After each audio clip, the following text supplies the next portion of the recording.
یا ایھا الذین آمنوا اتقوا اللہ، اے ایمان والو اللہ سے ڈرو، وقولوا قولا سدیدا، اور ہمیشہ راستی کی بات، درست بات کیا کرو۔ یہ بھی گویا سورت کا حاصل ہے۔ سوسائٹی میں وہ بات کیا کرو جو عدل و انصاف پر مبنی ہے، اور ٹیڑھے میڑھی باتیں نہ کیا کرو۔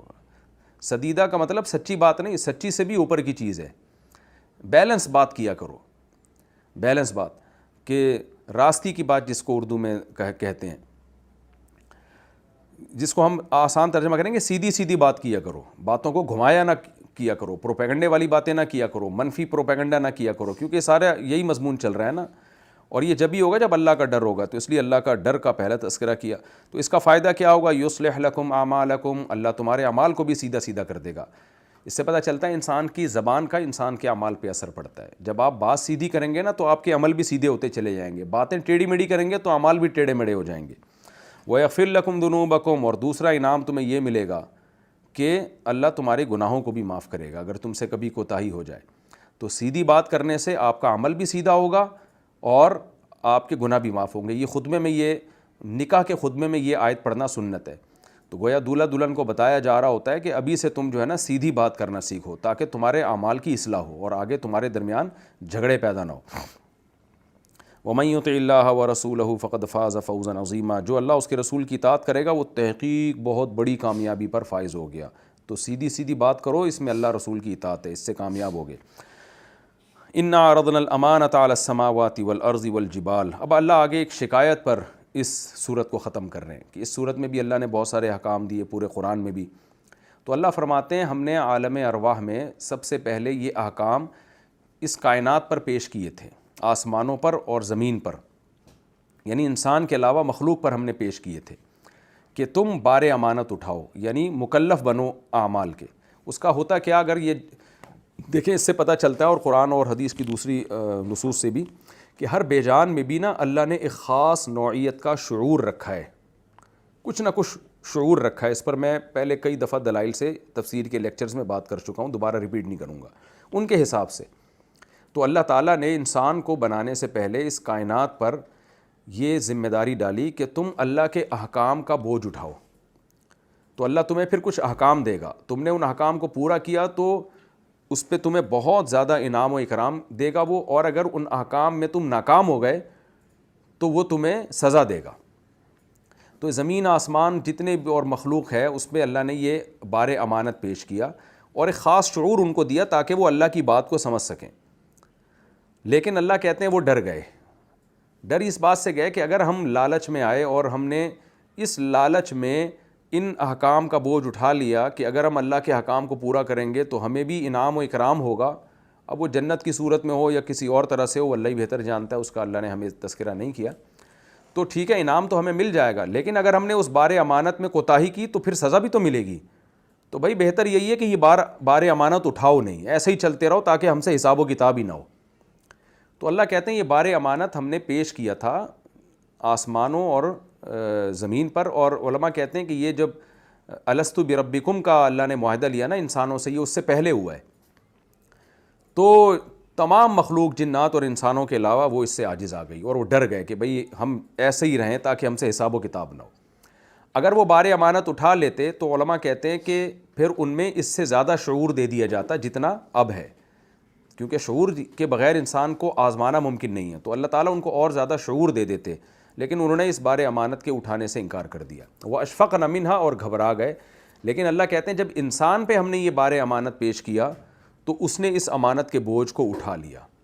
اور علماء نے یہ بات لکھی ہے، یعنی قرائن سے پتہ چلتا ہے، کوئی یقینی دلیل نہیں ہے اس پر، کہ اس بات کا پورا امکان ہے کہ اس بار امانت کے اٹھانے کے بعد اللہ نے انسان کو بے پناہ ذہانت دی ہو، یعنی پھر اللہ نے جو عالم ارواح میں انسان سے معاہدہ لیا نا کہ بھئی تم بتاؤ اس بار امانت کو اٹھاتے ہو، یعنی میرے احکام کے بوجھ کو تم اٹھاتے ہو۔ اس کو امانت اس لیے کہا گیا ہے کہ جیسے امانت کا پورا ادا کرنا واجب ہے، تو اسی طرح اللہ کے احکام کو بھی پورا کرنا واجب ہے، تو اس لیے اللہ کے احکام جو ہے وہ امانت ہی کی طرح ہیں۔ تو جب اللہ نے انسانوں سے اور جنات سے بھی معاہدہ لیا، لیکن یہاں جنات کا تذکرہ نہیں ہے، لیکن یہ معاہدہ جنات سے بھی لیا گیا کہ یہ بوجھ تم اٹھاتے ہو کہ نہیں اٹھاتے، تو اللہ فرماتے ہیں کہ انسان نے اٹھا لیا اس لالچ میں کہ میں احکام کو پورا کروں گا تو مجھے جنت ملے گی، پورا نہیں کروں گا تو جہنم میں جاؤں گا، تو میں پورا کر لوں گا۔ اس نے یہ خیال کیا کہ بھئی میں پورا کر لوں گا، تو جنت کی لالچ میں اس نے اللہ کی امانت کا بوجھ اٹھا لیا. اس کے بعد جب اللہ نے انسان کو پیدا کیا تو بے پناہ عقل دے کے پیدا کیا تاکہ وہ اس بار امانت کو پورا کر سکے, اللہ کے حکام کو سمجھ سکے. اور یہ جو الست بربکم کا اللہ نے عالم ارواح میں معاہدہ لیا, تو زیادہ تر مفسرین اس طرف گئے ہیں کہ یہ بھی اس بار امانت کے بعد معاہدہ لیا, کیونکہ یہ اسی کی ایک فرع تھی, اسی کے نتیجے میں اللہ نے پھر معاہدہ لیا کہ پھر میری ربوبیت کا اقرار کرو, کیونکہ اس کا بھی تم سے سوال ہوگا. تو اس کے بعد جب انسان کو پیدا کیا گیا تو ٹھیک ہے ہم وہ معاہدہ بھول گئے کہ ہم نے یہ بوجھ خود اٹھایا تھا اور ہم نے خود اپنے رب کی ربوبیت کا اقرار کیا تھا, لیکن اللہ نے ہمیں قرآن میں وہ معاہدہ یاد دلایا ہے. اب قرآن کا برحق ہونا عقل سے ثابت ہے, قرآن کا برحق ہونا, اللہ کا وجود, یہ ساری چیزیں عقل سے ثابت ہیں, اس کے برحق ہونے کے کئی دلائل دیے جا چکے ہیں. تو جب قرآن کا برحق ہونا عقل سے ثابت ہو گیا تو پھر قرآن کی ہر آیت کا برحق ہونا بھی ثابت ہو گیا. تو جب قرآن ہمیں کہہ رہا ہے کہ تم نے بار امانت اٹھایا تھا تو ہمیں مان لینا چاہیے کہ ہم نے یہ خود اپنے اوپر ذمہ داری اٹھائی ہے, جس کے نتیجے میں اللہ نے ہمیں عقل دی اور ہمیں پیدا کیا. لیکن اس کے نتیجے میں ہوا کیا, آگے اللہ یہ شکایت کرتے ہیں کہ انا عرضنا الامانۃ علی السماوات والارض, ہم نے امانت کو آسمان, زمین اور پہاڑوں پر پیش کیا. فابین ان یحملنها, انہوں نے انکار کر دیا. واشفقن منها, اور گھبرا گئے. وحملها الانسان, انسان نے اس بوجھ کو اٹھا لیا. لیکن ہوا کیا, انہ کان ظلوما جہولا, یہ کانا بمانا سارا ہے, یعنی ہو گیا وہ ظالم بھی اور جاہل بھی. ظالم کا مطلب عملی طور پر, یعنی اللہ کے حکام کو اس نے پریکٹیکلی پورا نہیں کیا, اور جاہل کا مطلب علم سے, یعنی اس کا عقیدہ بھی صحیح نہیں تھا. دیکھیں امانت کا جو بوجھ اٹھایا نا وہ یہ کہ میں تحقیق کر کے صحیح علم حاصل کروں گا, اور صحیح علم کیا ہے کہ اللہ کی توحید, اس کے وجود, آخرت پر ایمان لے کر آؤں گا, یہ ہے عقیدہ. اور پھر جو کچھ مجھے پتہ چلے گا اس پر عمل بھی کروں گا.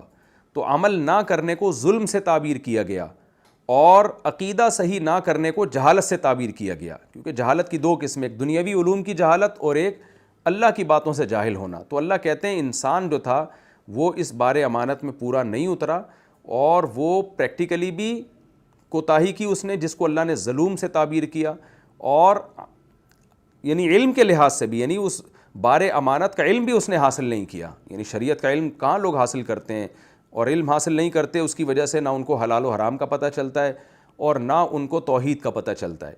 تو اللہ کہتے ہیں علم میں بھی یہ ناقص, جس کو اللہ نے جہول سے تعبیر کیا, اور عمل میں بھی ناقص. اور امتحان کے دو ہی پہلو تھے کہ اپنا علم بھی ٹھیک کر لو, جس کی بیس پہ اپنا عقیدہ ٹھیک کرو, اور حلال و حرام کا علم حاصل کرو, اور اپنے عمل کو بھی ٹھیک کرو. تو اللہ کہتے ہیں انہ کان ظلوما جہولا, یہ اس امانت میں پورا نہیں اترا, یہ عمل میں بھی ناقص نکلا, ظالم بن گیا, اور علم میں بھی ناقص ہوا, جس کو جاہل سے تعبیر کیا. اور یہ اکثریت کے اعتبار سے ہے, کیونکہ بہت سارے لوگ تو اس میں پورے بھی اترے ہیں, تو قرآن سے ثابت ہے. لیکن اکثریت جو کام نہیں کر رہی ہوتی نا, تو سب کی طرف نسبت کر دی جاتی ہے. جیسے قرآن میں جگہ جگہ بنی اسرائیل نے یہ کیا, حالانکہ سارے بنی اسرائیل برے تھوڑی تھے. تو یہ بھی اکثریت کے اعتبار سے اللہ نے فرمایا کہ انسانوں کی جو اکثریت ہے وہ اس امتحان میں کامیاب نہیں ہوئی. آج بھی دنیا میں اکثریت کافروں کی ہے, جو نہ اللہ کے بارے میں علم حاصل کرتے ہیں, اور علم حاصل کر کے نہ پھر اس پر عمل کرتے ہیں. آگے اللہ فرماتے ہیں لیعذب اللہ المنافقین, یہ لام عاقبت کے لیے. عاقبت کا مطلب ہوتا ہے جس کا انجام یہ ہونے والا تھا. تو ہم نے جب انسان پر امانت پیش کی تو اس کا انجام یہ ہونے والا تھا, اس کا نتیجہ یہ نکلا کہ اللہ تعالیٰ منافقین اور منافقات کو عذاب دے, اور مشرکین اور مشرکات کو بھی عذاب دے, اور مومنین اور مومنات پر اللہ رحم کرے.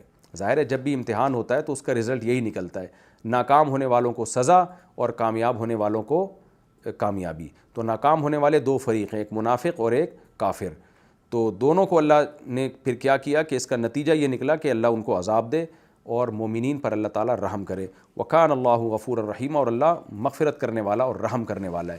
یہ اللہ نے ہمیں آخر میں امید دلا دی ہے کہ تم اب ڈر نہ جاؤ بہت زیادہ کہ ہم نے بار امانت اٹھایا تو اللہ نے تو ہمیں ظالم اور جاہل کہہ دیا, تو اب تو ہم اس کا مطلب لازمی جہنم میں ہی جائیں گے. نہ نہ نہ, اللہ نے فرمایا مغفرت کا راستہ بھی ہے اور رحمت کا راستہ بھی ہے.